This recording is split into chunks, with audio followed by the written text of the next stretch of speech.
الرحيم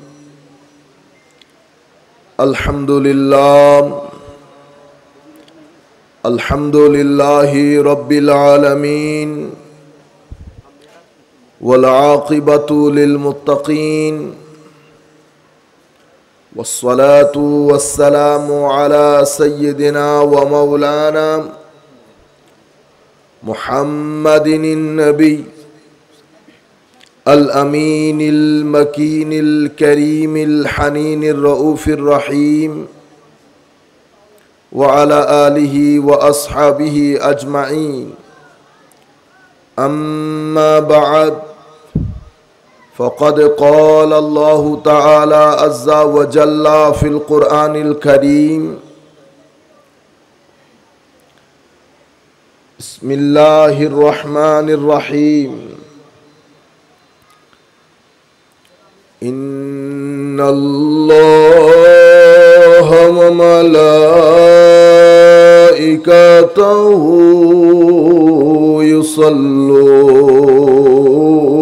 يصلون على النبي يا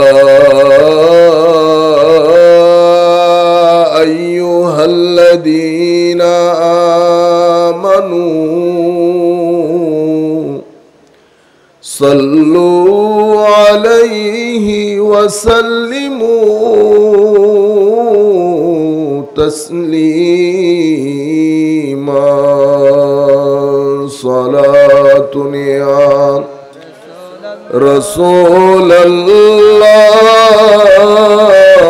عليكم سلام يا حبيب الله عليكم صلاة يا رسول الله عليكم سلام يا حبيب الله عليكم बारहवीं के चांद का मजरा है सजदा नूर का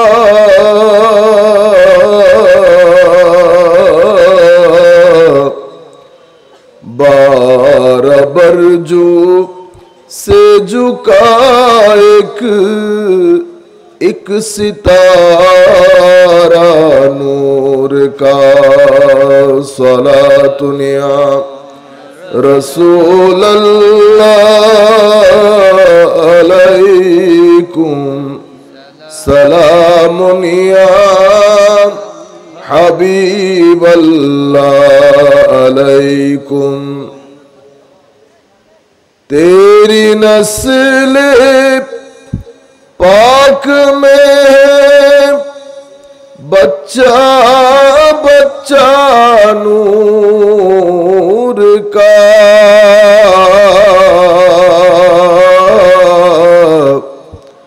तू है आईने नूर तेरा सब घराना नूर का सलातुन या रसूल अल्लाह अलैकुम सलामुन या हबीब अल्लाह अलैकुम तमन्ना दर्द दिल हो तो कर खिदमत फकीरों की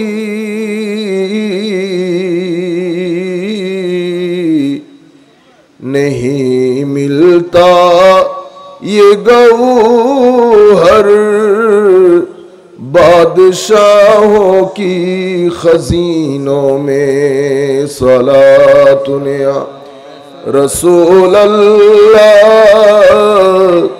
अलैकुम सलामुन या हबीब अल्लाह عليكم. قال الله سبحانه وتعالى في القرآن الكريم: بسم الله الرحمن الرحيم.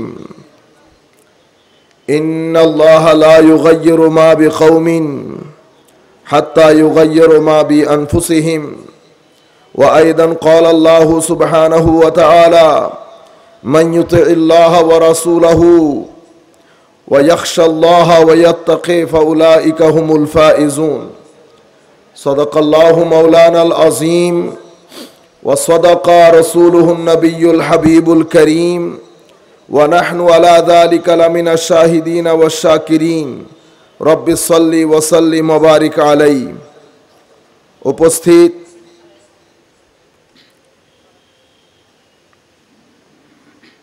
ওয়ার্ল্ডস কলোনি 8 নং লাইন এলাকাবাসীর ব্যবস্থাপনায় আয়োজিত আজকের এই ঈদে মিলাদুন্নবী সাল্লাল্লাহু আলাইহি ওয়াসাল্লাম মাহফিলের সম্মানিত সভাপতি হযরত মাওলানা মোহাম্মদ আবুল হাসান আল কাদেরী, যিনি নিউ ঝাউতলা রেলওয়ে কলোনি জামে মসজিদের সম্মানিত পেশ ইমাম এবং দক্ষিণ আসিয়া গাউসিয়া সুন্নিয়া মাদ্রাসা পটিয়া চট্টগ্রামের সম্মানিত সহকারী সুপার, আজকের এই অনুষ্ঠানের অন্যতম প্রধান মেহমান হযরতুল আল্লামা সৈয়দ আশরাফ কলিম আশরাফিয়াল জিলানী মুদ্দাজিল্লুহুল আলী এবং অন্যতম প্রধান অতিথি হযরত মাওলানা কারি সৈয়দ শাহ আহমদ জামাল আশরাফ আল আশরাফি আল জিলানী মুদ্দাজিল্লুহুল আলী সহ সম্মানিত উলামায়ে কেরাম, সম্মানিত শ্রোতা মণ্ডলী, আমরা সকলের প্রতি সালাম রাখছি। আসসালামু আলাইকুম ওয়া রাহমাতুল্লাহি তাআলা ওয়া বারাকাতুহু। আমরা হযরত আলী রাদিয়াল্লাহু তাআলা আনহুর একটা কথা দিয়ে আমাদের আজকের বক্তব্য শুরু করছি। হযরত আলী রাদিয়াল্লাহু তাআলা আনহুকে জিজ্ঞেস করা হয়েছে, হুজুর, একটা জিনিস হচ্ছে করণীয় আর একটা হচ্ছে অতীব করণীয়। করণীয় কোনটা, অতীব করণীয় কাজ কোনটা? হযরত আলী রাদিয়াল্লাহু তাআলা আনহু জবাব দিলেন, করণীয় হচ্ছে আল্লাহ এবং রসুল যা কিছু বলেছেন তা করা, এটা করণীয়। অতীব করণীয় কাজ কোনটা? যেটা থেকে নিষেধ করেছেন সেটা থেকে বেঁচে থাকা। তাইলে কয়টা পাইলেন? দুইটা, একটা করণীয়, একটা অতীব করণীয়। করণীয় যেটা, সেটা হচ্ছে আল্লাহ আল্লাহ রসুল যা বলেছেন সেটা করা। অতীব করণীয় হচ্ছে যেটা থেকে নিষেধ করেছেন সেটা থেকে বেঁচে থাকা, তারকুজ জুনুব, এটা অতীব করণীয়। আমরা ভালো কর্মের প্রতি অনেক সময় বতৌফিকে ইলাহি আমি চেষ্টা করি, আমরা চেষ্টা করি, আমাদের মনে হয় শুধু আওয়াজটা দিলে হবে, ইকো দিতে হবে না, মৌলিক আওয়াজটা একটু বাড়াই দেন যাতে কষ্ট না হয়।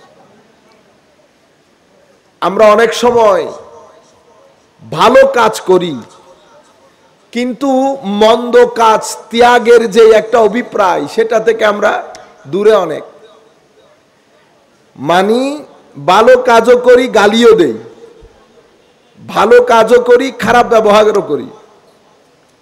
বুঝতে পেরেছেন? মানুষের সাথে খারাপ ব্যবহার করার জন্য কোনো কোয়ালিটি লাগে না, শুধু পরিবার খারাপ হইলেই হয়। মানুষকে গালি দেওয়ার জন্য, ধরেন আমি এদিক দিয়ে যাচ্ছি, যে কোনো একজন সাধারণ মানুষ, অপমান করা খুব সহজ কাজ, মানুষকে অপমান করা খুবই সহজ কাজ। কার জন্য? যদি রক্ত সহি না থাকে, তার জন্য একেবারে সহজ কাজ। কিন্তু এটা কঠিন কাজ কার জন্য? যার রক্ত সহি। সে ইচ্ছে করলে পারবে না, টাকা দিলেও পারবে না, অনেক কষ্টের কাজ। সে ইচ্ছে করলে যেখানে সেখানে তু তু তু তু করতে পারবে না। তুই তুই তুই তুই শব্দটা অনেক ভারী শব্দ, সবার মুখে মানায় না, সবার মুখে মানায় না। আপনারা দেখেন যে পরিমাণ গালি আমরা ডেইলি দেই, গালি বাদে কোনো কথা আছে? কিন্তু আমরা আবার অনেক সময় মাথায় টুপিও দেই, মুখে দাড়িও রাখি, আবার গালিও দেই। তাইলে দাড়ি রাখা করণীয়, গালি ছেড়ে দেওয়া অতীব করণীয়। করণীয়টা করেছেন, অতীব করণীয়টা ছেড়ে দিয়েছেন। হযরত আলী রাদিয়াল্লাহু তাআলা আনহুকে এরপরে জিজ্ঞেস করলেন, হুজুর কোনটা কাছে, কোনটা অতীব কাছে? হযরত আলী রাদিয়াল্লাহু তাআলা আনহু জবাব দিলেন, কিয়ামত কাছে, কিয়ামত কাছে। হুজুর অতীব কাছে কোনটা? তোমার মৃত্যু। বুঝতে পেরেছেন? কিয়ামত কাছে, অতীব কাছে কোনটা? তোমার মৃত্যু। এটার কোনো গ্রামার নাই, এটার কোনো গ্রামার নাই। আপনারা আপনাদের চতুর্পাশ দেখলে বুঝতে পারেন না? মানুষ কথা বলতে বলতে চলতে চলতে, আমাদের জীবনে আমরা কত মানুষ দেখেছি, এই দেখেছি এই নাই, এই দেখেছি এই নাই, কিন্তু এটার এহসাস আমাদের ভিতরে নাই। মৌত, মৃত্যু এহসাস আমাদের ভিতরে নাই। কেন নাই জানেন? এহসাস, বোধ শক্তি, এই যে আমি চলে যাব কবরের বিকাল বেলা, আমাকে শুইতে হবে, এই বিষয়গুলো আমাদের ভিতরে রেখাপাত করে না। কেন করে না? কারণ হচ্ছে বোধ শক্তি আসে সিজদা থেকে। কি থেকে? সিজদা। আমি যখন সিজদা বন্ধ করব, গালিগালাজ জারি রাখবো, আমার ভিতর অন্ধকার হবে। যখন ভিতরের অন্ধকার হবে, তখন সেই ব্যক্তি মসজিদে আর যেতে পারে না। আল্লাহ তৌফিক তুলে ফেলে, আল্লাহ তৌফিক তুলে ফেলে। মওলাই করিম যখন তৌফিক তুলে ফেলবেন, আপনি ইচ্ছে করলেও আর জায়নামাজে দাঁড়াইতে পারবেন না। তখন কি করবেন? আচ্ছা কালকে থেকে পড়বো, আচ্ছা তারপরের দিন থেকে পড়বো, আচ্ছা গালিগালাজ কালকে থেকে বন্ধ করব, আচ্ছা এটা পরে করব। আমি কি ঠকাইলো? আর কত ঠকাচ্ছি, সামান্য টাকা নি। বুঝতে পেরেছেন? এগুলা কেন হচ্ছে? কারণ কোন কারণে আমার আল্লাহ আমার উপর নারাজ হয়ে গেছেন। আল্লাহ যখন নারাজ হন, জমিনের মধ্যে আপনাকে সেটা ভোগ করতে হবে। কবরে হাসরে তো পরের খেলা, কিন্তু আপনাকে দুনিয়ার মধ্যেও সেটা ভোগ করতে হবে। দুনিয়ার মধ্যে টেনশন, অশান্তি আপনার পিছন ছাড়বে না। যদি আপনি আমার আল্লাহর লাইন থেকে সরে যান, তাহলে দুনিয়াতে আপনি শান্তি পাবেন না। অশান্তি, টেনশন আপনার পিছনে লেগে থাকবে। কেন? কারণ আপনি আমার আল্লাহর দেওয়া বিধান ছেড়ে দিয়েছেন। এরপরে হযরত আলী রাদিয়াল্লাহু তাআলা আনহুকে জিজ্ঞেস করা হয়েছে, হুজুর আজীব বলি না আমরা, আজীব, হুজুর আজীব বিষয় কোনটা এবং অতীব আজীব বিষয় কোনটা?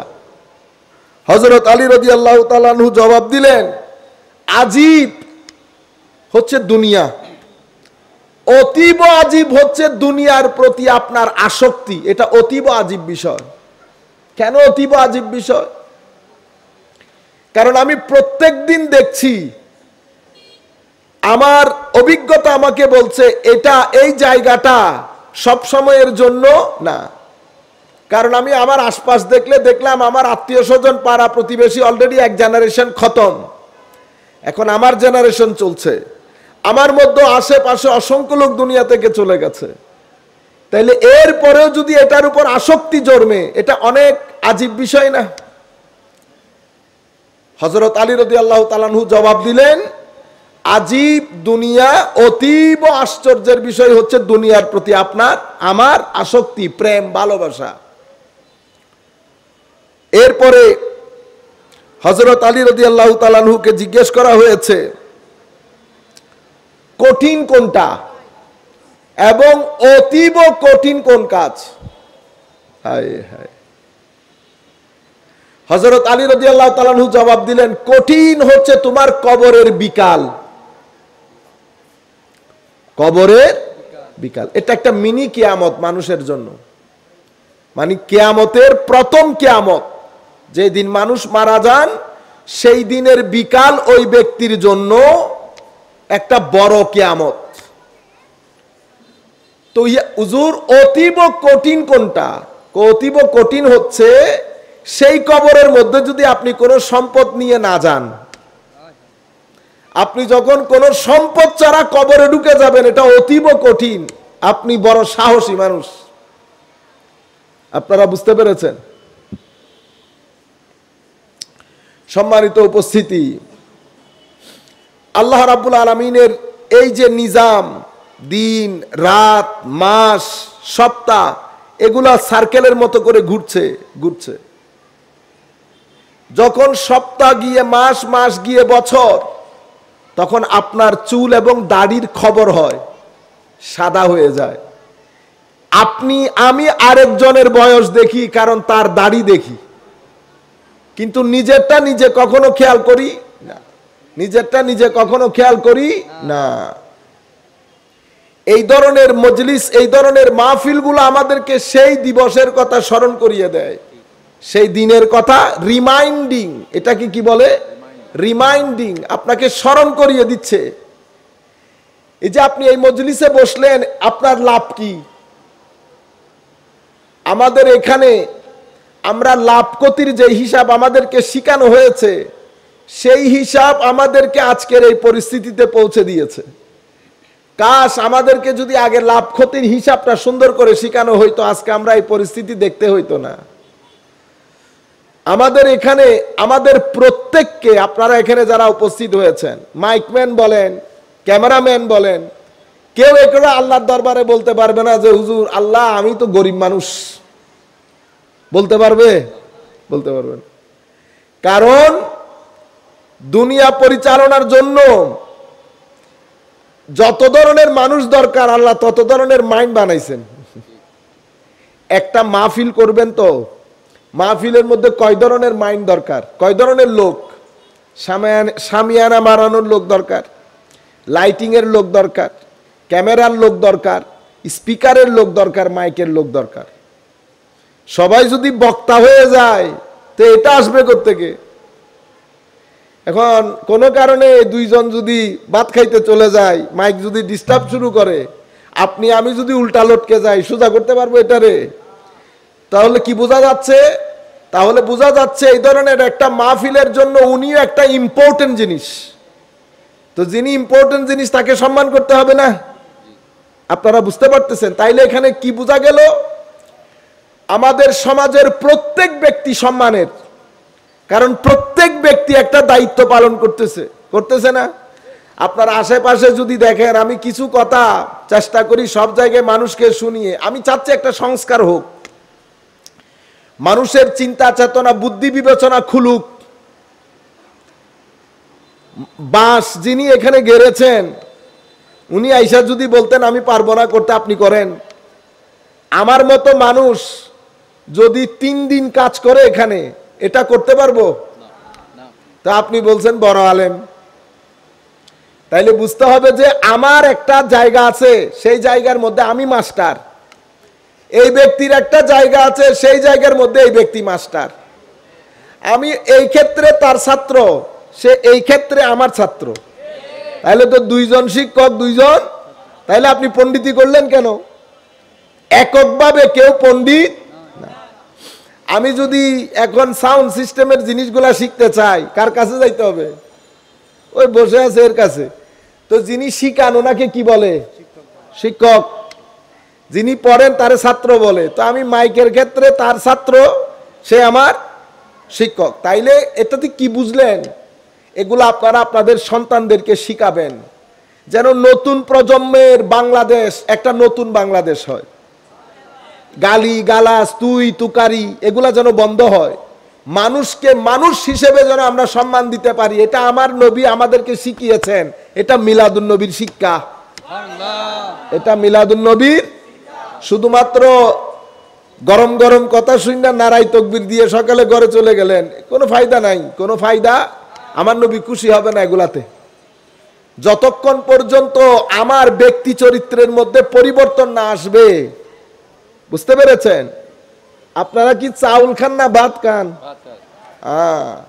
চাউলকে চুলাই দিতে হয়, চুলাই দেওয়ার পরেও যদি চাউল থাকে, আমাদের এখানে তালাক হয়ে যায়। কি হয়ে যায়? এটা সিরিয়াসলি বলতেছি। গ্রাম অঞ্চলের মধ্যে মারামারি লাগে এটা নিয়ে। আমাদের তো চট্টগ্রামে বিয়েও ভাঙে এটা নিয়ে, বুঝতে পেরেছেন? কেন? কারণ আপনি আগুনে দেওয়ার পরেও চাইল থেকে গেছে। তাইলে কি হয়? এটার মেসেজ কি? মেসেজ হচ্ছে আপনি যে সেই থেকে গেলে আমার নবী খুশি হবে না। তো আমার পরিবর্তন হইতে হবে, আমার পরিবর্তন হইতে হবে। স্বামীরা যদি ময়লা হইতো, আপনারা স্যাঁসে করতেন না? এই মাইক যদি ক্যাঁ ক্যাঁ করে, আপনারা আওয়াজ করবেন না যে শোনা যাচ্ছে না, ডিস্টার্ব, বিরক্ত হবেন না? তো আমার ভিতরে যদি ময়লা থাকে, আমার নবী বিরক্ত হবে না? গ্লাসের মধ্যে ময়লা থাকলে পানি পান করবেন? তো এই গ্লাসের ময়লা থাকলে আমার নবী গ্রহণ করবে? আপনারা বুঝতে পারতেছেন জিনিসগুলা? এগুলো আপনারা নিজেরা শিখবেন, সন্তানদেরকে শিখাবেন। এখন আমি আপনাদেরকে মূল কথা কি বলতেছি, প্রত্যেক ব্যক্তি সম্মানের, কিন্তু সব ব্যক্তির ব্যবহার এক ধরনের হয় না। সব ব্যক্তির ব্যবহার এক ধরনের হয় না। আমি সবার কাছ থেকে এক ধরনের ব্যবহার আশা করতে পারবো না।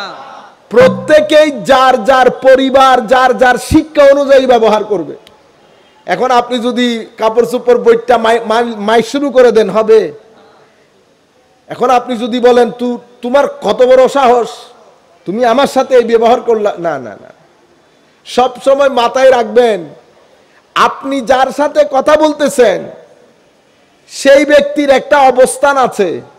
সেই ব্যক্তি তার অবস্থান থেকে কথা বলবে, আপনার অবস্থান থেকে না। সুতরাং কেউ যদি দেখেন আপনার সাথে বাঁকা কথা বলছে, রেগে যায়েন না। রেগে গেলে আরো অপমানিত হবেন। কি করবেন? ইন্নাল্লাহা মাআস সাবিরিন, আল্লাহুম্মা সাল্লি আলা সাইয়্যিদিনা মুহাম্মাদিন ওয়া আলা আলি সাইয়্যিদিনা মুহাম্মাদিন ওয়া বারিক ওয়া সাল্লিম বলে চলে আসবেন। আমাদের সাথে কত মানুষ কত ধরনের ব্যবহার করে। কেউ আসমানে তুলে, কেউ জমিনে নামায়, বুঝতে পেরেছেন? এখন আমি কি রাগ করতে পারবো? আমরা আরো সমস্যায় পড়ি কখন? ধরেন আমি এয়ারপোর্ট দিয়ে আসতেছি, আমি এমনিতে একটা এক্সাম্পল দিচ্ছি। ধরেন একজন পুলিশ ভাই, সামান্য একেবারে মানে নিচের পদের, হয় সে ভিন্ন আকীদা পোষণ করে, তো সে আমাকে চিনতেছে না। সে আমাকে কিন্তু জায়গার মধ্যে ডিস্টার্ব করবে, ধরে রাখবে, বাঁকা কথা বলবে। তা আমি রেগে গিয়ে লাভ আছে? কেন? কারণ আমি আপনাদেরকে শুরুতে বলছি না, অপমান করার জন্য কোয়ালিটি লাগে না, একটা জিনিস থাকলে হয়। কি? বেহায়া হইলে হয়। কি হায়া? শুধু একটা শব্দ আগে আসার কারণে পুরা দুনিয়া উল্টাই গেছে। বেহায়া থেকে যদি বে বাদ দিয়ে দেন, কি হয়ে যায়? হায়া। সুতরাং আমি আপনাকে যেটা বলতে চাচ্ছি, আল্লাহর ওয়াস্তে এটা বুঝার চেষ্টা করেন। আপনাকে কে বলেছে? যখন দেখবেন বাঁকা কথা হয়ে গেছে, ইন্নাল্লাহা মাআস সাবিরিন, আল্লাহুম্মা সাল্লি আলা সাইয়্যিদিনা মুহাম্মাদিন ওয়া বারিক ওয়া সাল্লিম, ভাই আপনার সাথে আর কোনো কথা নাই, আপনি ঠিক, আপনি উপরে থাকেন। কোন ব্যক্তি যদি আপনাকে, কোনো ব্যক্তি না, পুরা পৃথিবী যদি ইচ্ছে করে নিচে নামাইতে, কিন্তু আমার আল্লাহ যদি না চান নিচে নামাইতে পারবে? আর পৃথিবী যদি আপনার উপরে তুলতে চান, আমার আল্লাহ যদি না চান উপরে তুলতে পারবে? তুলতে পারবে না। যখন কোন জায়গায় লাঞ্ছিত হবেন, তো মনে করবেন এটা আমার কোনো গুনার কারণে হয়েছে। আলহামদুলিল্লাহ মাওলা, আমার গুনাহ মাফ হয়ে গেছে। এগুলা যদি আপনারা করতে পারেন, আমাদের দেশের 50% প্রবলেম সলভ হয়ে যাবে। আমি চাচ্ছি আমাদেরকে দিয়ে হবে না, কারণ আমরা এই পরিস্থিতিতে বড় হয়েছি। কিভাবে? এ রিকশাওয়ালা যাবিনি বলি না, যেন সে বড় পণ্ডিত, সে বড়। তো আমরা বলতে বলতে আমাদের ছেলেরাও শিখছে এটা। আমাদের ছেলেরাও বাপের সম পরিমাণ হবে বয়স, তারে কি বলি আমরা? তুই তুকারি করি না। ট্যাক্সি ড্রাইভারকে আমরা কি বলি? যাবেন এই কথা আমরা বলি না, মোস্টলি আমরা বলি যাবি, যাবা না, আপনি যাবে বলতে পারবেন না, তো আপনাকে আপনি করে বলতে হবে। বুঝতে পেরেছেন? আপনি ওই পাশ থেকে দেখিয়েন না, এই পাশ থেকে দেখবেন। ওই পাশ থেকে দেখলে মাসালা হল হবে না। এটা আমাদেরকে আমাদের নবী শিখিয়েছেন। আমাদের নবীকে বলতেছেন ইয়া মুহাম্মদ সাল্লাল্লাহু আলাইহি ওয়াসাল্লাম। ওমা, দেখছেন নি অবস্থা? আল্লাহ বলেন নাই, দেখছেন? আল্লাহ ইয়া মুহাম্মদ বলেন নাই, কিন্তু জমিনের কুপমন্ডুক বলছে না, এখানে কিছু লোক বলে না, কিন্তু আমার আল্লাহ বলছেন। কেন? মহান মহানের খবর রাখে।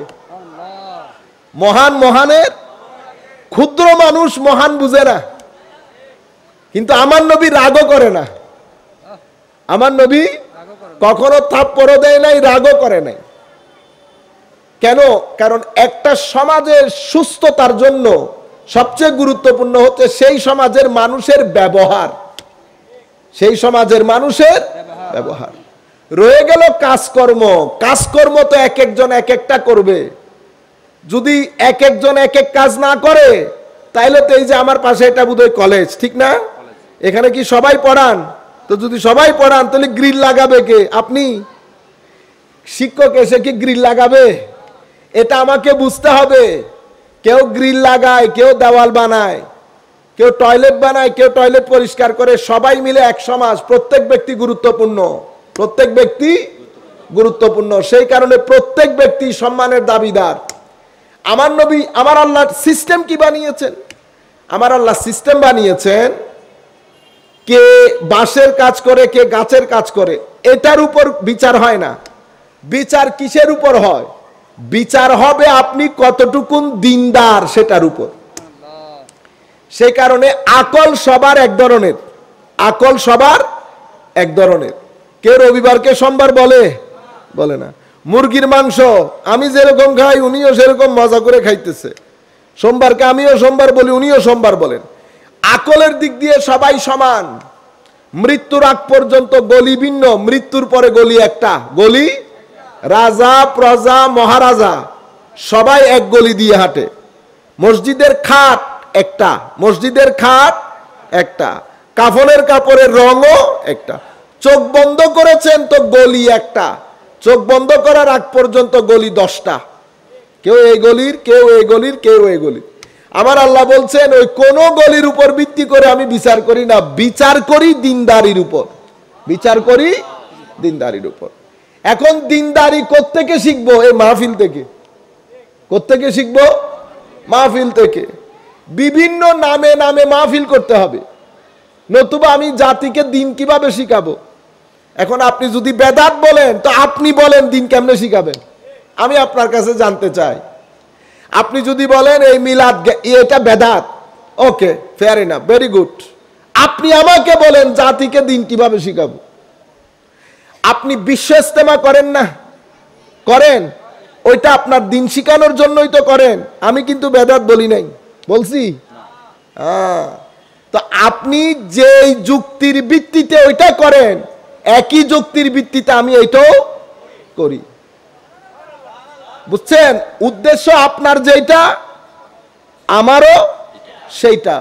ওসিলা ভিন্ন ভিন্ন হইতে পারে। কেউ ট্যাক্সি দিয়ে যায়, কেউ ট্রাক দিয়ে যায়, কেউ মোটরসাইকেল দিয়ে যায়, আর কেউ প্লেন দিয়ে যায়। আপনি এটা নিয়ে বাড়াবাড়ি করিয়েন না। আমরা কোথায় যাচ্ছি, উদ্দেশ্য কি, সেটা হচ্ছে আসল উদ্দেশ্য। হইল উমরা। কেউ হেঁটে যায়, কেউ পানির জাহাজে করে যায়, কেউ উপরেরটা করে যায়, যাইতেছে না? কিসে করে যাইতেছি সেটা তো ব্যাপার না, ব্যাপার হচ্ছে কি কারণে যাচ্ছি সেটা। আপনারা বিষয়টা বুঝতে পারছেন? এগুলা খুব কমন জিনিস, কিন্তু আপনি জাতিকে খুব দ্রুত ধোঁকা দিয়ে ফেলেন।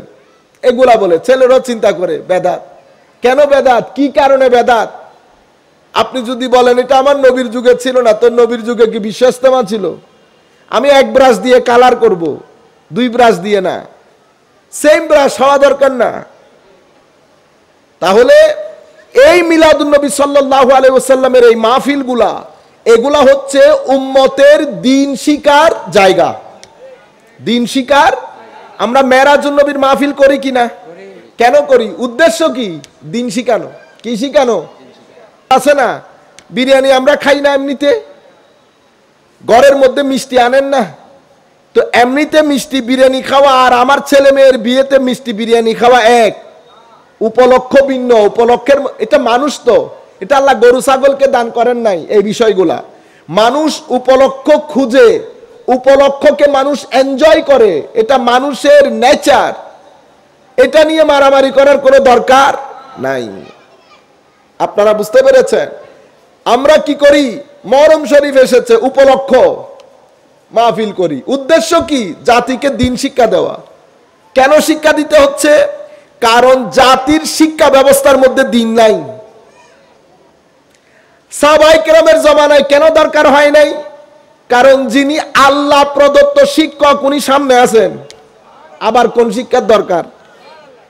ঠিক আছে, আমার নবী যাওয়ার পরে সাহাবায়ে কেরামের জমানা, এক্সট্রা কোনো কিছু দরকার আছে? আর দরকার নাই। কখন দরকার হয়েছে? যখন নবী, সাহাবায়ে কেরাম চলে যাওয়ার পরে, তাবেঈন চলে যাওয়ার পরে, যখন মানুষ আস্তে আস্তে দিনদার হতে শুরু করেছে, তখন এই ধর্মীয় প্যাটার্নগুলা পরিবর্তন হতে শুরু করেছে।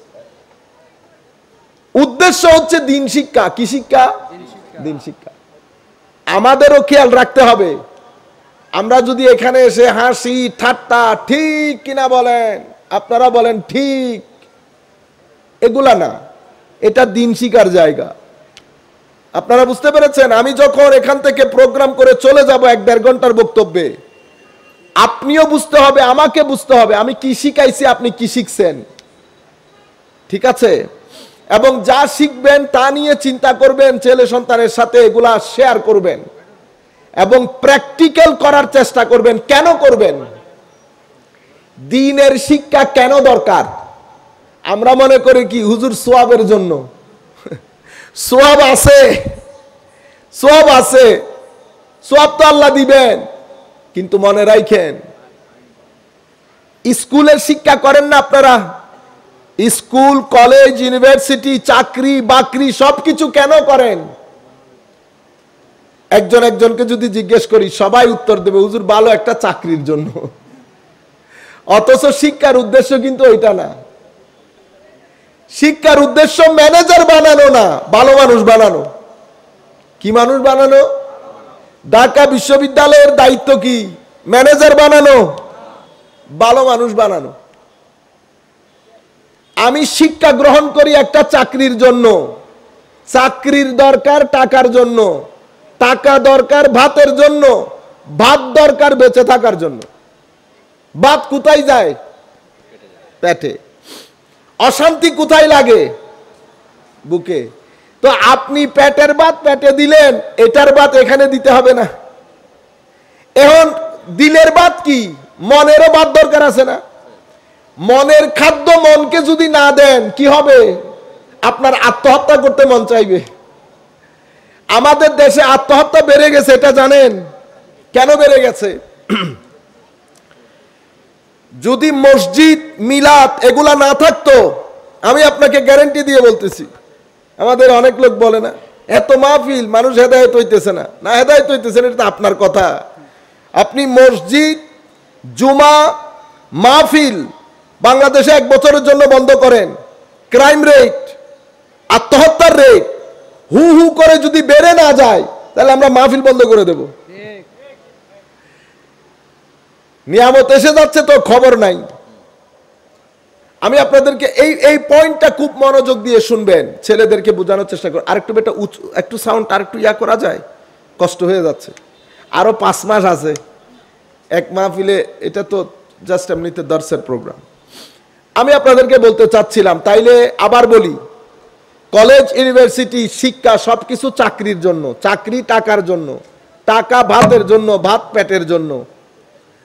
আমি জীবিত থাকার জন্য আমার ভাত দরকার, কিন্তু আমার আরো বেশ কিছু জিনিস দরকার সুখে থাকার জন্য।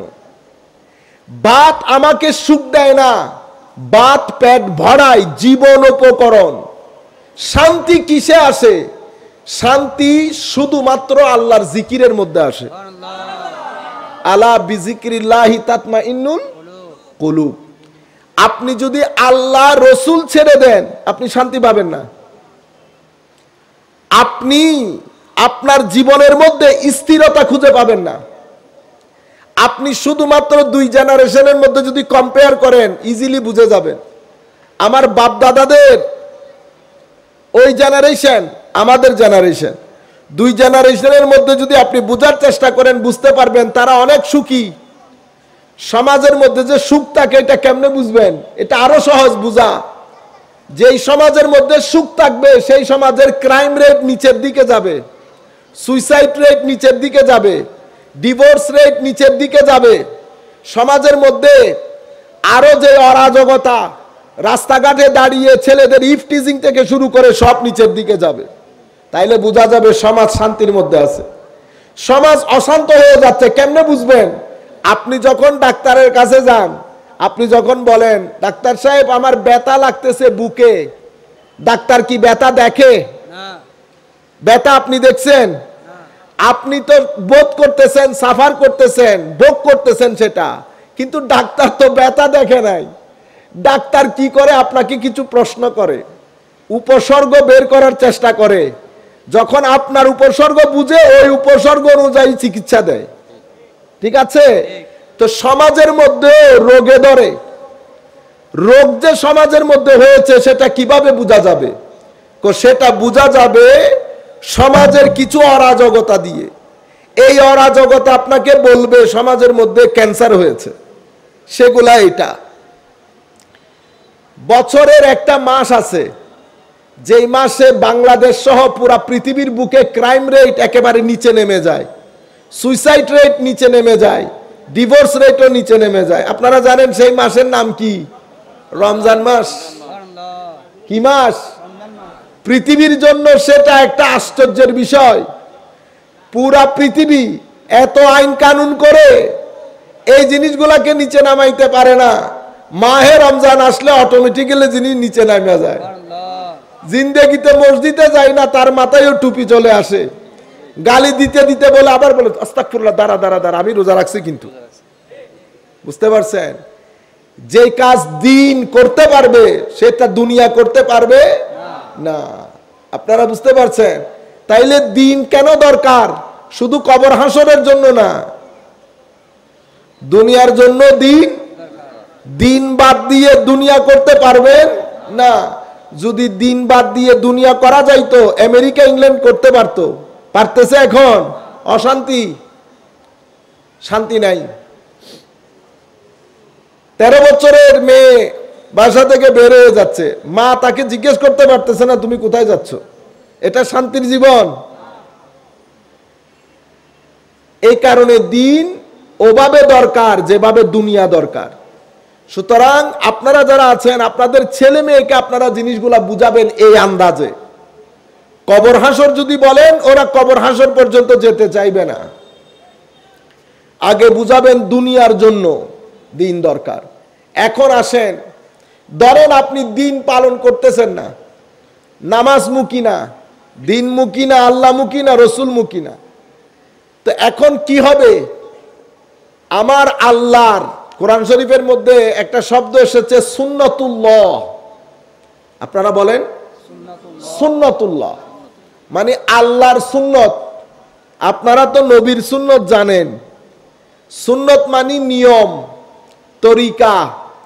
আল্লাহর সুন্নত মানে আল্লাহর গ্রামার। আল্লাহর গ্রামার ইংলিশের মধ্যে এম, ইজ, আর এগুলা আসে ভার্বের সাথে আইএনজি যুগ হয় না? পোলাপাইন আসেনি স্কুল কলেজের ছেলেরা? হ্যাঁ, আসে না? তাইলে এটা একটা গ্রামার। আমার আল্লাহরও একটা গ্রামার আছে দুনিয়াতে।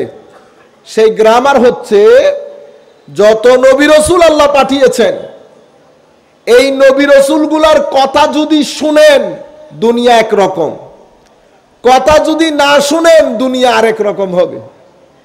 আপনি সিদ্ধান্ত নিতে হবে কোনটা করবেন। যদি আপনি চিন্তা করবেন শুনবো না, তো নূহ আলাইহিস সালামের যুগের মধ্যে বন্যা হয়েছে, বন্যার প্রস্তুতি নিতে হবে। লূত আলাইহিস সালামের জমানার মধ্যে আল্লাহ দুনিয়াকে উলটপালট করে দিয়েছেন, প্রস্তুত থাকতে হবে। তাইলে আল্লাহর সিস্টেম কি? আল্লাহর নিজাম হচ্ছে আল্লাহ রাব্বুল আলামিন আপনাকে সুযোগ দেবেন, অতঃপর সুযোগ দেবেন।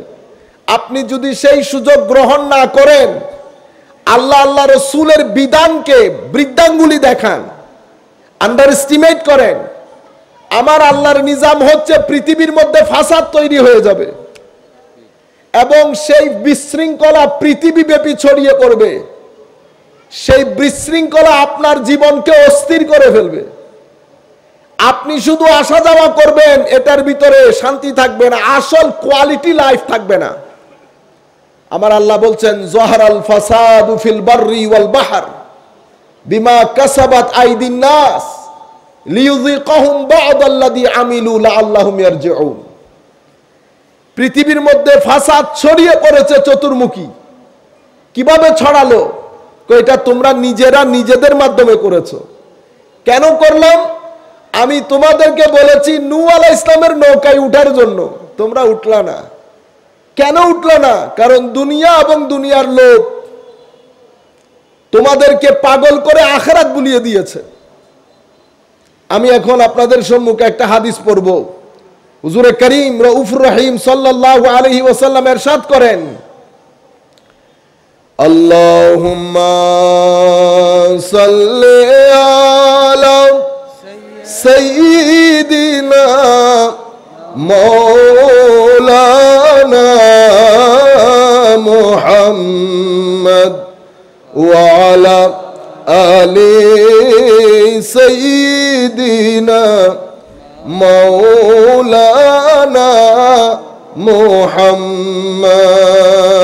আল্লাহুম্মা সাল্লি আলা সাইয়্যিদিনা মাওলানা মুহাম্মদ ওয়া আলা আলি সাইয়্যিদিনা মাওলানা মুহাম্মদ। ইবনু মাজাহ শরীফের রওয়ায়াত। এই হাদিসের অংশটা আপনারা মনোযোগ দিয়ে শুনবেন। হযরতে আব্দুল্লাহ ইবনে ওমর রাদিয়াল্লাহু তাআলা আনহু থেকে বর্ণিত, আমার নবী সাল্লাল্লাহু আলাইহি ওয়াসাল্লাম উনি বলছেন, একদিন আমার নবী আমাদের কাছে আসলেন এবং বললেন, ইয়া মাশারাল মুহাজিরিন, মুহাজির সাহাবায়ে কেরামকে বলছেন, খামসুন ইযাবতুলিতুম বিহিন্না ওয়া আউযু বিল্লাহি আন তুদরিকুহুন। আমার নবী সাল্লাল্লাহু আলাইহি ওয়াসাল্লাম বলছেন, তোমরা পাঁচটা জিনিসের ব্যাপারে পরীক্ষার সম্মুখীন হবে। আমি দোয়া করি আল্লাহ তোমাদেরকে ওই পরীক্ষা থেকে বাঁচিয়ে রাখুক। কি কি পরীক্ষা ইয়া রাসূলুল্লাহ? আপনি আমার নবীর কথা বর্তমান সমাজ মিলাই দেখবেন। আমার নবী সাল্লাল্লাহু আলাইহি ওয়াসাল্লাম বলছেন, লাম তাজহারিল ফাহিশা ফি কওমিন কাত্তুন হাত্তা ইউলিনু বিহা ইল্লা ফাশা ফীহিম আত-তাউন ওয়াল আওজা আল্লাতী লাম তাকুন মাদাত ফি আসলাফিহিম আল্লাযীনা মাদাউ। যখন কোন সমাজের মধ্যে অশ্লীলতা এত বেড়ে যাবে, মানুষ প্রকাশ্যে অশ্লীলতার মধ্যে ঝুঁকে পড়বে। আমাদের এখানে এখন সেরকম হচ্ছে না। আপনারা আপনাদের মেয়েদেরকে বিশেষ করে ঘরের মধ্যে বুঝাবেন, মাদেরকে দিয়ে তাদেরকে অ্যাওয়ারনেস দেবেন, সচেতনতা দেবেন, হেলাফেলা করবেন না। তারা যেন কলেজ বিশ্ববিদ্যালয়ে যায়, তারা যেন কিছু জিনিসের ব্যাপারে অনেক সজাগ থাকে। আমরা নামতে নামতে অনেক নিচে নেমে গেছি। আপনি যদি দেখেও না দেখার ভান করেন, বাঁচতে পারবেন না। সুতরাং ঘরের মধ্যে আমার মা বাবা বাপদাদারা যে মাহল তৈরি করেছে, আমরা আর একটু কি করতে হবে? পরিবর্তন করতে হবে। ছেলেদেরকে মেয়েদেরকে নিয়ে কথা বলতে হবে, ছেলেদেরকে বুঝাইতে হবে, খবরদার আরেকজনের মেয়েকে ডিস্টার্ব করতে যাইস না। মনে রাখিস তোর মাও একটা মেয়ে, পেটের হায়া রাখিস। তুমি যে তোমার মার পেট থেকে বের হয়েছো, এটার হায়া রাখবা। রাস্তাঘাটে ইফটিজিং করে মেয়েদেরকে সমস্যার মুখোমুখি দাঁড় করাবে না। এখন তো পরিস্থিতি অনেক নিচে চলে গেছে মোবাইলের কারণে, কিছু কথা আমি বলতেও পারছি না, বাচ্চারা আছে, এবং এটা অনেক জটিল পরিস্থিতি। তাহলে আমরা বুঝতে পারলাম পরিস্থিতি অশ্লীল হয়ে গেছে। আমরা যদি বাঁচতে চাই, ছেলে এবং আমরা মিলে ঘরের মধ্যে একটা আইন বানান। আইনটা কি? 10টার পর থেকে আমরা ঘরে মোবাইল ব্যবহার করব। আজকে রাতের 10টা থেকে আগামীকাল সকাল 9টা পর্যন্ত, 10টা পর্যন্ত আমাদের ঘরের মধ্যে কোনো মোবাইল ব্যবহার হবে না। বাচ্চারা মোবাইল নিয়ে ঘরের ভিতরে ঢুকতে পারবে না, রুমের ভিতরে ঘুমাতে যাবে, মোবাইল রাখতে পারবে না। এই আইনটা বাচ্চাদের সাথে বসে, মেয়েদের সাথে বসে, স্ত্রীর সাথে বসে কথাবার্তা বলে আইনটা বানিয়ে ফেলেন ঘরের মধ্যে। আপনি যদি এটা করতে পারেন, অনেক বড় ক্যান্সার থেকে বেঁচে যাবেন, অনেক বড় ক্যান্সার থেকে বেঁচে যাবেন। আমরা দেউলিয়া হয়ে গেছি, যেহেতু নামাজ দোয়া পড়ি না, সুতরাং শয়তান পরিপূর্ণরূপে আমাদেরকে তার আয়ত্তে নিয়ে নিয়েছে। আমরা অন্ধ হয়ে গেছি, যা মন চাই তা করছি। যখন চোখ খুলে তখন আর কোনো কিছু করার থাকে না, নষ্ট যা হওয়ার, ঘর যা ভাঙার ভেঙে গেছে। আপনারা বুঝতে পেরেছেন? আমার নবী বলছেন, অশ্লীলতা যখন এভাবে বেড়ে যাবে, মানুষ প্রকাশ্যে অশ্লীল কাজে লিপ্ত হবে, তখন আমার আল্লাহর সুন্নত কি? সুন্নতে ইলাহি যদি আগের যুগ হতো, আল্লাহ জমিনকে উল্টাই দিত। কিন্তু এখন রহমাতুল্লিল আলামিন আমাদের সাথে আছেন।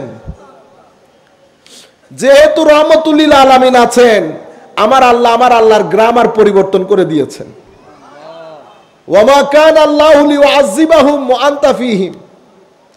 হাবিব, আল্লাহর জন্য এটা সমীচীন না তোমার তাদেরকে আযাব দেওয়া যখন আপনি তাদের সাথে থাকেন।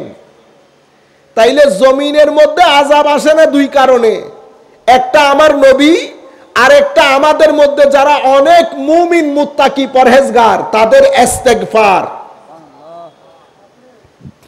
তাদের ইস্তেগফারের কারণে আমরা বেঁচে যাই। এখন আপনি যদি বলেন ওনারা তো ওনাদের গুনাহ মাফ চাইতেছে, হবে? জমিনের মধ্যে দুইটা নিরাপত্তা বিধান হয়েছে আমাদের জন্য, একটা আমার নবী আমাদের সাথে আছেন এটা, আর একটা হচ্ছে কিছু মুমিন বান্দার ইস্তেগফার। এই দুই কারণে আমরা এখনো পর্যন্ত জমিনের মধ্যে বেঁচে আছি।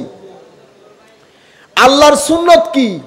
যখন সমাজ অতিমাত্রায় অশ্লীল হয়ে যাবে, সুন্নতে ইলাহি হচ্ছে সেই সমাজের মধ্যে আল্লাহ প্লেগ, মহামারী এবং এমন এমন রোগ সমাজের মধ্যে ছড়িয়ে পড়বে যা ইতোপূর্বে আমাদের বাপদাদারা কখনো নামও শুনে নাই। ইতোপূর্বে আমাদের বাপদাদারা কখনো নামও শুনে নাই। এটা হচ্ছে আল্লাহর গ্রামার। আপনি যদি এটা থেকে মুক্তি চান, এটা কমাইতে হবে। যদি এটা জায়গার মধ্যে থাকে, এটা কমাইতে পারবেন না। করোনা গেছে, ঠিক গেছে, করোনার চেয়ে করোনার বাবা কিছুদিনের মধ্যে আবার আরেকটা আসবে। এই কিছুদিন পর্যন্ত আমাদেরকে বাংলাদেশের মধ্যে এই যে কি একটা গায়ের জ্বর বের হয়েছে না, কি বলে, ডেঙ্গু, পাগল করে ছেড়ে দিয়েছে না, অনেক মানুষ মারা গেছেন। এবং কিছু রোগ তো খুব দ্রুত গতিতে বেড়ে যাচ্ছে, ক্যান্সার অনেক দ্রুত গতিতে বেড়ে যাচ্ছে।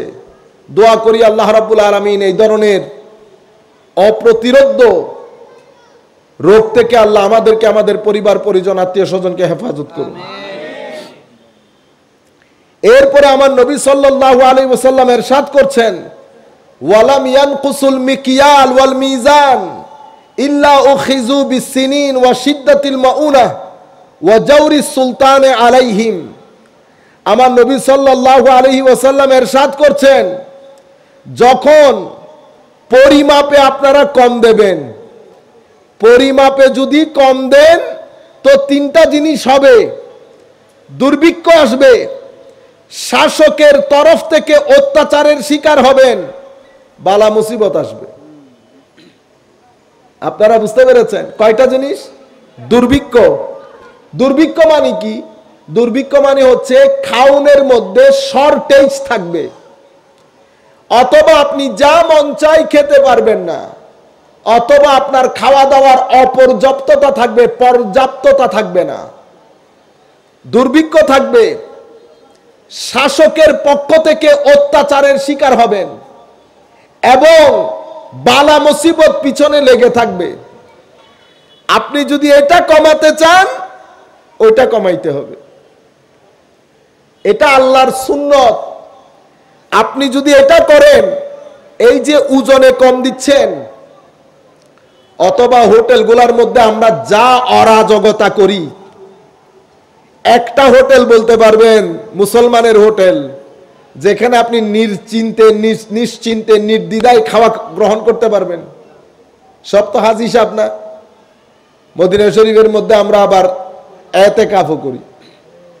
একটা হোটেল মুসলমানের জমিনে আপনি বাইরে যান, অ্যাভেলেবেল পাবেন, আপনার সামনে আপনাকে বানাই দেবে, হাঙ্কি পাঙ্কির কোনো সুযোগ নাই। কিন্তু এটা মুসলমানের জায়গা।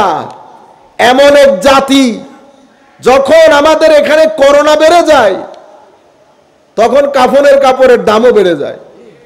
কিছুদিন আগে ডেঙ্গু ছিল, ডাবের দাম বেড়ে যায়। আমি মাঝে মধ্যে চিন্তা করি, আবার আপনি আশা করেন, শুকর করেন, জমিনের মধ্যে আল্লাহ ফেরাউন পাঠাই নাই। আমাদের জন্য তো ফেরাউন আসা দরকার। এটা তো আল্লাহ পাকের শুকরিয়া, আউলিয়ায়ে কেরামের নেক নজরে আমরা ওখান থেকে বেঁচে আছি।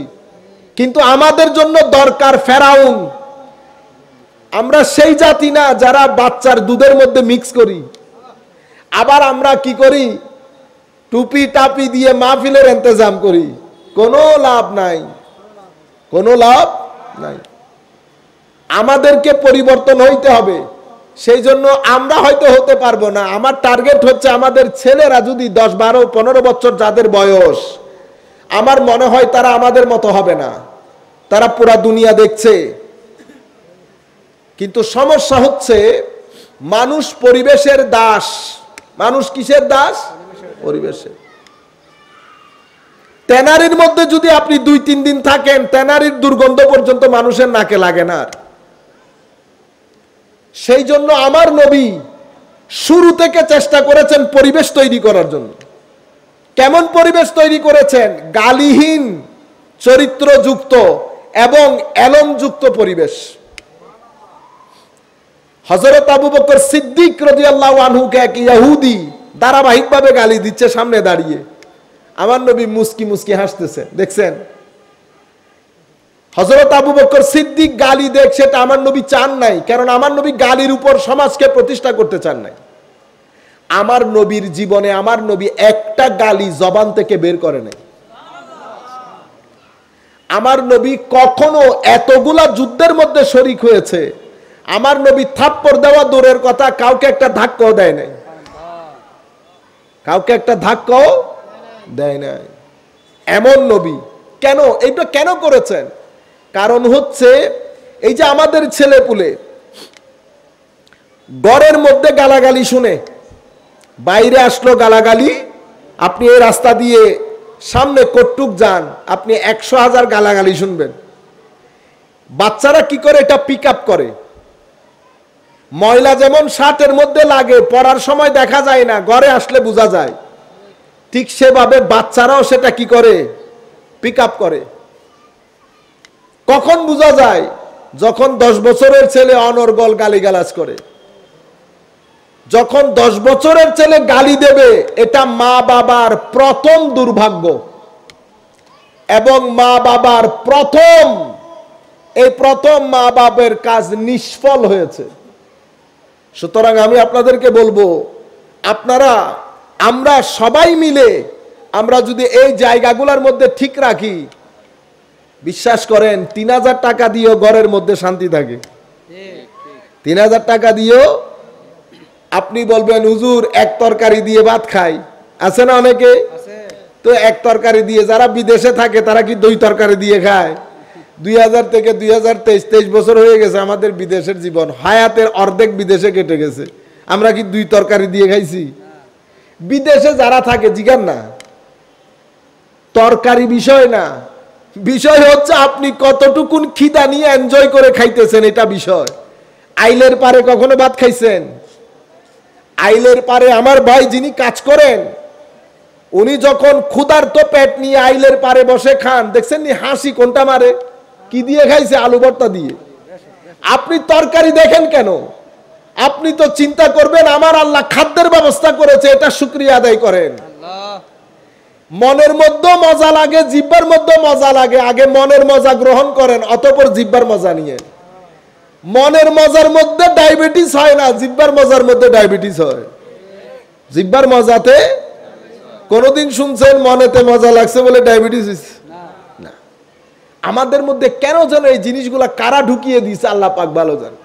যারাই জিগাবেন একটু একটু যদি টাকা পয়সা কম থাকে, দূর আর আমাদের কথা বলতেছেন, নাই টাকা নাই পয়সা, ইন্না লিল্লাহি ওয়া ইন্না ইলাইহি রাজিউন। ও ভাই, পুরা বিশ্বের মধ্যে মানুষ যতটুকুন জানতে পেরেছে, মানুষের জ্ঞান অনুযায়ী সবচেয়ে সুন্দর জায়গা হচ্ছে আমাদের এই পৃথিবী। তো এটার মধ্যে আপনি আছেন, প্রথমে এটা শুকরিয়া আদায় করেন, ঠিক আছে? এরপরে আল্লাহ আপনাকে শারীরিকভাবে সুস্থ রেখেছেন, এরপরে এটা শুকরিয়া আদায় করেন। চোখ যদি দুইটা যদি না থাকতো, অথবা চোখ একটা যদি না থাকতো, দাঁতগুলা যদি না থাকতো, বুঝতে পারতেছেন? আপনি নিয়ামতের লিস্ট না করে আপনি যেটা নাই সেটা লিস্ট যদি করেন, তো পৃথিবীতে বিল গেটসও শান্তিতে নাই। বিল গেটসকে চিনেন আপনারা? পৃথিবীর সবচেয়ে ধনী ব্যক্তি না? স্ত্রীকে রাখতে পেরেছে, তো স্ত্রীকে হাসি মুখে চলে গেছে। স্ত্রী চলে যাওয়া মানে এর পিছনের 3 বছর আগুন জ্বলছে না? তাইলে কি বোঝা গেল? টাকা পয়সার মধ্যে যদি আনন্দ সুখ থাকতো, তাহলে তো শান্তি সে বিক্রি করতে পারতো, বরং পৃথিবীতে এক্সপোর্ট করতে পারতো। শান্তি এক্সপোর্ট আমরা করতে পারবো, শান্তির এক্সপোর্ট আমরা করতে পারবো। আমরা নিজের পায়ে নিজে মারতেছি কোরাইলটা। পৃথিবী আমাদেরকে দেখে শিক্ষা গ্রহণ করে যে এদের ভিতরে এত শান্তি আসে কোত্থেকে, এত শান্তি আসে কোত্থেকে। এখন আমরা ডং শুরু করেছি তাদের মতো। আমরা বুঝতে পারি না যে তারা জীবনে শান্তি নাই, আমরা কেন তাদের পিছনে পিছনে হাঁটতেছি। তাইলে বোঝা যায় অনেক টাকার মধ্যে শান্তি নাই। আমি আপনাদেরকে শুরুতে বলে দিছিলাম, অনেক টাকা দিয়ে পেট ভরে, দিল ভরে জিকির ইলাহি দিয়ে। আপনার যদি খুব খারাপ লাগে, ঘরের সোফার মধ্যে বসে চোখ বন্ধ করে যখন বলবেন আল্লাহ আল্লাহ, লা ইলাহা ইল্লাল্লাহ, লা ইলাহা ইল্লাল্লাহ, চেষ্টা করে দেখেন। শান্তি যদি না লাগে আমাদের সাথে কথা বলতে পারবেন। আপনার যদি অনেক খারাপ লাগে, কোরআন শরীফ নিয়ে বসেন। কিন্তু দুর্ভাগ্যের বিষয় হচ্ছে এই উম্মতে মুসলিমা কোরআন শরীফটা পড়তে জানে না। মাহফিলের মধ্যে অনেক বাড়ি বাড়ি কথা বলি না আমরা, জ্ঞান গর্ব কথা, চিল্লানি হুঙ্কার সবকিছু দেই না, কিন্তু উম্মতের এই বাংলাদেশের আধা জনগণ জানে না আমি নামাজের সময় যে হাত তুলি এটা ফরজ না ওয়াজিব না সুন্নাহ। বুঝতে পেরেছেন? মৌলিক বিষয়ই তো জানি না। আমি যে রুকুতে গেছি, রুকুতে যাওয়া নামাজের মধ্যে ফরজ ওয়াজিব না সুন্নাহ। রুকুর মধ্যে সুবহান রাব্বিয়াল আযীম পড়েছি, ফরজ ওয়াজিব না সুন্নাহ। রুকু থেকে উঠেছি, ফরজ ওয়াজিব না সুন্নাহ। রুকু থেকে ওঠার সময় সামি আল্লাহু লিমান হামিদা রব্বানা লাকাল হামদ বলেছি, ফরজ ওয়াজিব না সুন্নাহ। মোস্টলি আমরা জানি, অথচ এগুলা জানা আমাদের সবার উপর ফরজ, সবার উপর ফরজ। এভাবে কোরআন শরীফ কিছু শব্দ প্রপারলি উচ্চারণ করে কোরআন পড়তে জানো আমাদের জন্য আবশ্যকীয়। আমরা আবশ্যকীয় জিনিসগুলা জানি না, কিন্তু মাহফিলের মধ্যে আমরা বড় বড় বিষয় দেই, বড় বড় বিষয় দেই। সেই কারণে আমাদের এখান থেকে শান্তিগুলো আস্তে আস্তে চলে যাচ্ছে। আমি আপনাদেরকে বলবো, যেটা আপনার উপর ফরজ সেটা শিখে ফেলবেন। কোরআন শরীফ না জেনে কবরে যায় না, লজ্জা পাবেন আমার নবীর সামনে। আমার নবীর সামনে, এটা তো বা নবীর সামনে লজ্জা পাওয়া, কিন্তু এই দুনিয়ার সুখের জন্য কোরআন শরীফ দরকার আছে। মানুষের অন্তরের কিছু অস্থিরতা আছে যেটার কোনো ওষুধ নাই কোরআন শরীফ ছাড়া। কোরআন শরীফ কেন? কারণ কোরআনে পাককে আল্লাহ বলেছেন শিফাউন লিমা ফিস সুদূর। আপনার অন্তরের যে অসুখ, সেই অসুখের একমাত্র আরোগ্য কোরআনে পাক। আপনি যদি সুর দিয়ে কোরআন পড়েন, অন্তর ভালো হয়ে যাবে। আলিফ লাম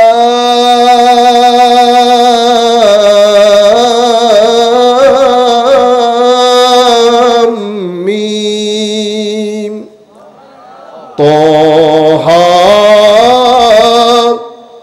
নুন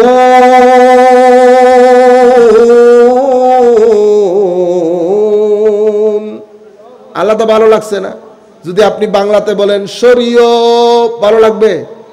হাসি পাবে আপনার। আমি যদি বলি এ, ভালো লাগবে না। একমাত্র কোরআনে পাক। এগুলো অক্ষর, বুঝতে পেরেছেন? কিন্তু আমরা এই কোরআনের কিছু শব্দ আমরা ভালো করে উচ্চারণ করতে পারি না। একে তো নামাজ পড়ি না, দ্বিতীয়ত যখন নামাজ পড়তে যাই তো নামাজের ফরজ ওয়াজিব গুলো জানি না। কেরাতের মধ্যে আপনারা দেখেন না, আমরা পড়ি না কুল হু আল্লাহু আহাদ, পড়ছি না? শুদ্ধ হয়েছে? হয় নাই। কুল খাওয়া, খান, কুল বলেন, দুইটা দুই জিনিস। চিটাঙ্গের মানুষ এখানে চিটাঙ্গা ভাষা বুঝেন আপনারা? বলার মধ্যে ফারাক দেখেন। আমি এখন একটা কথা বলবো, হাসবেন না আপনারা। ফৈরুত লামিয়ে, ফৈরুত লামিয়ে নে কুরের ফৈর ফাই, তিনটা শব্দই কিন্তু ফ লসই র, কিন্তু আমার বলার কারণে শব্দগুলো অর্থগুলো কি হয়ে যাচ্ছে? প্রথম ফৈর মানি ফকির, দ্বিতীয় ফৈর মানি পুকুর, তৃতীয় ফৈর মানি হচ্ছে মুরগির পালক, ফেদার। কিন্তু শব্দ একই, বলার ধরনের কারণে অর্থগুলা কি হচ্ছে? পরিবর্তন হয় নাই। ইংরেজিতে একটা শব্দ আছে না, শিপ, SHEEP, শিপ মানে কি? ভেড়া। আরেকটা শব্দ আছে শিপ, SHIP, শিপ। শিপ মানে কি? জাহাজ। দোকানের মধ্যে যদি গিয়ে বলেন can I have a kilo of ship, এটা বলবেন নাকি can I have a kilo of ship বলবেন? আপনি যদি বলেন can I have a kilo of ship, এটার মানে হচ্ছে আমাকে 1 কেজি জাহাজ দেন। হাসবে না মানুষ?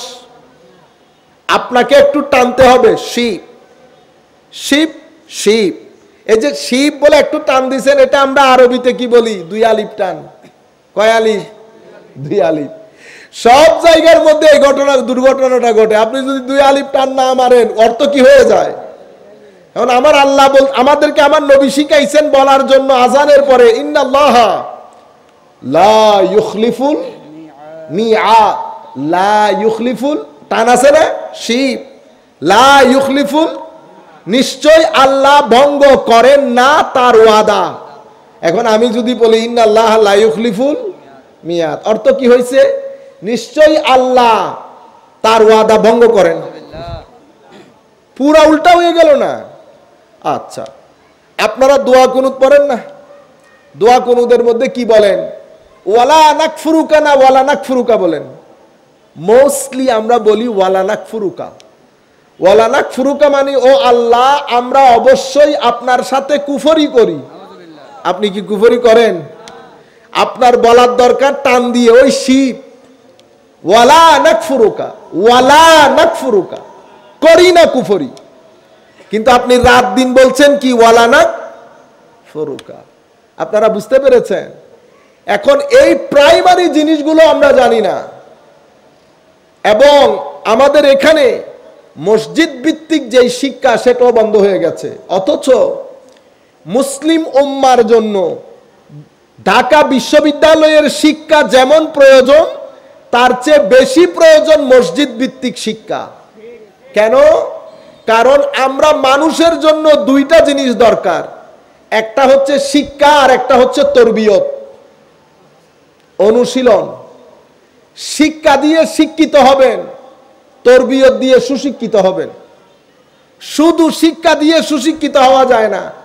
যদি শুধু শিক্ষা দিয়ে সুশিক্ষিত হইতাম, তাহলে তো ঢাকা বিশ্ববিদ্যালয় থেকে যে ভদ্রলোক বের হয়ে বিসিএস ক্যাডারের চেয়ারে বসেছেন, উনি সিগনেচার নিয়ে ভিতরে দিয়ে কাজ খারাপ করতেন না। বুঝতে পারছেন? আবার তরবিয়ত যে শুধু আমাদের মাধ্যমে হবে তা না, তরবিয়ত হয় অ্যাকচুয়ালি কাদের মাধ্যমে? আউলিয়ায়ে কেরামের মাধ্যমে। তরবিয়ত কাদের মাধ্যমে হয়? ওলিদের মাধ্যমে। তরবিয়ত হয় সেই সমস্ত লোকের মাধ্যমে যাদের সিনার ভিতরে আল্লাহ নূর দান করেছেন, যাদের সিনার ভিতরে আল্লাহ নূর দান করেছেন। যাই হোক, আমরা আমাদের হাদিস এটা কন্টিনিউ করি, আমাদের বক্তব্য প্রায় শেষের দিকে।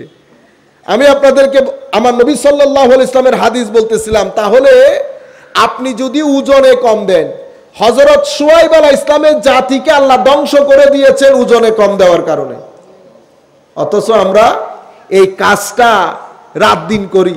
আচ্ছা ধরেন আপনি ওজনে কম দিচ্ছেন, কি হবে? আপনি বলবেন হুজুর কবরের মধ্যে অশান্তি হবে। আমি কবরে যাব না কোনোদিন। কবর হাসর এটা তো আমার আল্লাহর, রহমানুর রহিম, ইচ্ছে করলে ক্ষমা করবেন, ইচ্ছে করলে আযাব দিবেন। আমি আপনাকে দুনিয়ার কথা বলতেছি। যেই সমস্ত কাজে আপনি মানুষ ঠকাবেন, মানুষকে কষ্ট দেবেন, এমন প্রত্যেক কাজ আপনার জিন্দেগির উপর একটা রিয়াকশন করবে। কি করবে? রিয়াকশন। এটা একটা পার্শ্ব প্রতিক্রিয়া থাকবে। পার্শ্ব প্রতিক্রিয়া কি কি হতে পারে? পার্শ্ব প্রতিক্রিয়া, আপনার ঘরের মধ্যে হঠাৎ করে ভাঙন ধরবে, আপনার ঘরের মধ্যে অশান্তি হবে,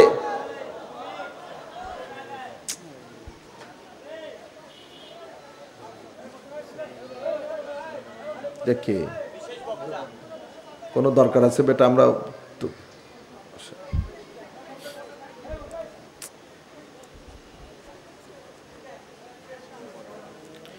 সালাতুন ইয়া রাসূলুল্লাহ আলাইকুম সালামুন ইয়া হাবিবাল্লাহ আলাইকুম। সম্মানিত উপস্থিতি, আমার নবী সাল্লাল্লাহু আলাইহি ওয়াসাল্লাম ইরশাদ করছেন, ওয়ালাম ইয়ামনাউ যাকাতা আমওয়ালিহিম ইল্লা মুনিউল কাতরা মিনাস সামা ওয়ালাউলাল বাহাইম লাম ইউমতারু। আপনি যদি যাকাত না দেন, আপনি যদি মাশাআল্লাহ মুবারক ভালো আছে, আপনি যদি যাকাত না দেন, তো যাকাত না দিলে কি হবে? বেটা আপনারা হাঁটাহাঁটি করতেছেন কেন? আপনারা বসে যান, মাহফিলে এমনিতে মানুষ নাই। আপনারা যদি যাকাত না দেন, আমার নবী সাল্লাল্লাহু আলাইহি ওয়াসাল্লাম বলছেন আল্লাহ ভেরি সিম্পল, উপর থেকে পানি বন্ধ করে দেবে, উপর থেকে পানি বন্ধ করে দেবে। পৃথিবীর মধ্যে যদি জীবজন্তু না থাকতো, আল্লাহ জমিনকে বৃষ্টি দিতেন না। বৃষ্টি না দিলে ফলন ফলাইতে পারবেন। পুরা ইউরোপ জুড়ে খরা সৃষ্টি হয়েছে, আপনারা জানেন কিনা জানি না। পুরা ইউরোপের মধ্যে খরা, এগুলো সব আমাদের কৃতকর্মের কারণে।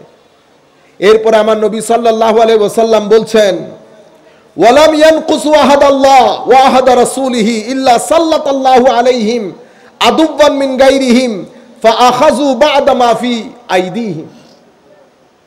আপনি যদি আল্লাহ আল্লাহ রাসূলের সাথে কৃত ওয়াদা পূর্ণ না করেন, আপনার উপর রাজত্ব করবে আপনার দেশের শাসক না, বাইরের শাসক।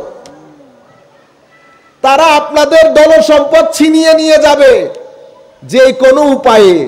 হয় আপনি পাঠাই দিছেন, ঘটনা একটা ঘটাই আপনার সম্পদ খায়া ফেলবে, কিছু করতে পারবেন? করতে পারবেন। ঘটনা কোথায় ঘটেছে? তো ঘটনা হচ্ছে আপনি আল্লাহ আল্লাহ রাসূলের সাথে কৃত ওয়াদা ভঙ্গ করেছেন। এগুলো একটার সাথেও কবর হাসরের সম্পর্ক না, দুনিয়ার সম্পর্ক। এটা সুন্নতে ইলাহি ঘটনা। এটা ঘটলে এটার জন্য আপনাকে প্রস্তুত থাকতে হবে, এটার জন্য আপনাকে প্রস্তুত থাকতে হবে। প্রত্যেক এই কাজ, যেই কাজের মধ্যে মানুষ জড়িত, মানুষের সাথে অন্যায় হবে, অবিচার হবে, ইভেন একটা থাপ্পড়ও যদি আপনি আরেকজনকে দেন, ইভেন একটা মানুষের অন্তরে যদি বিন্দু পরিমাণ কষ্টও দেন, আপনি যদি তওবা না করেন, সেটার পরিণাম আপনাকে এখানে ভোগ করতে হবে। আপনার পরিবার পরিজন, ছেলে সন্তান সবকিছু মিলে আপনাকে ভোগ করতে হবে।